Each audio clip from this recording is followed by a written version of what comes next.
ভাই বোন যখন একসাথে কথা বলে তখন আল্লাহ তাআলা বলেন এই সময়টাকে থামিয়ে দাও।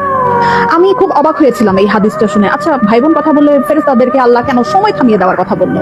পরে যখন ডিটেইল জানলাম তখন খুব কষ্ট লাগলো। ডিটেইলটা ঠিক এরকম ছিল, ভাই বোনের সাথে এই পৃথিবীর পরে আর কখনোই দেখা হবে না।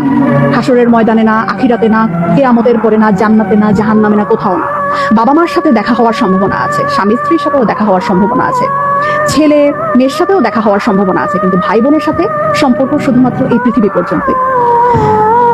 তখন এত খারাপ লাগলো ব্যাপারটা জেনে যে আমার যে বোন আছে অথবা আমার যে ভাই আছে তার সাথে আমার আর কখনোই দেখা হবে না এই পৃথিবীর পরে, মানে মরে যাওয়ার পরে তার সাথে আর আমার কখনোই কথা হবে না।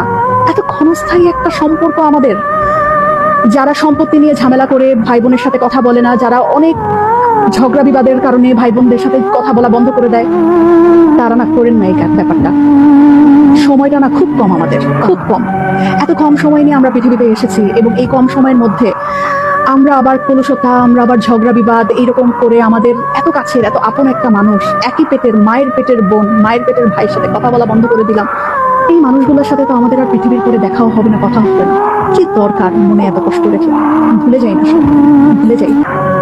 অল্প একটু সময়ের ব্যবধান, তারপরে সব নাই, শেষ।